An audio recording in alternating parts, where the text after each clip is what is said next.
দর্শক, হবিগঞ্জে আছেন আমাদের স্পেশাল করেসপন্ডেন্ট হাসান জাবেদ, সেখান থেকে সরাসরি যোগ দিচ্ছেন তিনি। জাবেদ, হাওরের ফসল হারানো কৃষকরা কিভাবে ক্ষতি সামাল দেওয়ার চেষ্টা করছেন?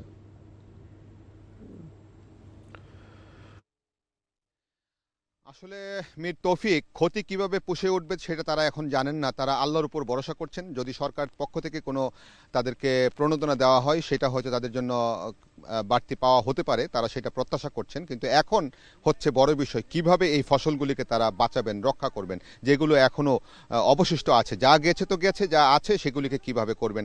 আমি এই মুহূর্তে যে জায়গাটিতে আছি, হবিগঞ্জের আজমেরীগঞ্জ উপজেলার যে সুন্দরপুর একটা গ্রাম, কাকাইলচেউ ইউনিয়ন। তো এইখানে দেখেন যে কি বড় একটি জায়গা। এখানে শুধু কাঁচা পাকা ধানে কিন্তু ভরপুর ছিল। এখনও কিন্তু কিছু ধানের থোকা উপরে দেখা যাচ্ছে, কিন্তু সব কিন্তু তলিয়ে আছে। এখান থেকে যারা কিছু ধান সংগ্রহ করতে পেরেছে, তারা কিন্তু সেগুলি এখনও নিতে পারেননি, অর্থাৎ বাড়িতে বা বিভিন্ন একটু উঁচু জায়গায় রেখেছেন, এবং সেখানে কিন্তু ধানে বীজ তৈরি হয়ে যাচ্ছে, গেরা হয়ে যাচ্ছে, এবং এই ধানগুলি শেষ পর্যন্ত কাজে লাগাতে পারবে কিনা তারা সেই শঙ্কায় আছেন। এবং এখানকার যে স্থানীয় একজন ইউপি সদস্য, তেনার সাথে কথা বলেছিলাম, উনি বলেছেন যে এই হাওরটি, অর্থাৎ কাকাইলচেউ হাওরটি হচ্ছে এই আজমেরীগঞ্জের সবচেয়ে বড় হাওর। এই হাওরে অনেক কৃষক lakh lakh ton, metric ton ধান উৎপাদন করেন এই এলাকা থেকে।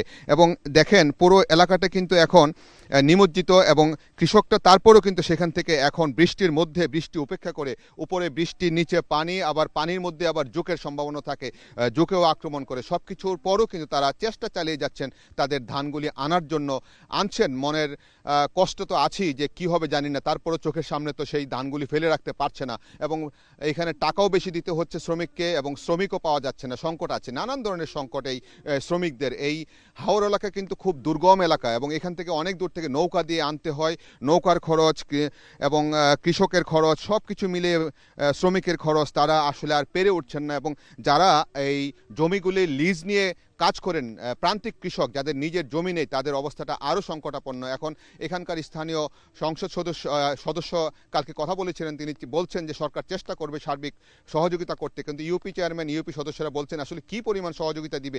যেই পরিমাণ ক্ষতি হয়েছে, সেই পরিমাণ সহযোগিতা যদি না আসে, তাহলে তাদের অবস্থা কিন্তু খারাপ। তাদের কপালে এখন চিন্তার ভাঁজ, এবং সেই চিন্তার ভাঁজ তারা কিভাবে আগামী দিনগুলো পরিচালিত করবেন, সংসার চালাবেন, তাদের এই চিন্তার মধ্য দিয়ে যাচ্ছে। এখন দেখা যাক প্রকৃতি কোন দিকে যাচ্ছে। প্রকৃতি বিরূপ প্রবাহ কিন্তু বিরূপ আচরণ করেই যাচ্ছে। টানা কিন্তু বৃষ্টি হচ্ছে। এখন এইভাবে বৃষ্টি হলে তারা আর রক্ষা হবে না, এটাই তারা বলছেন।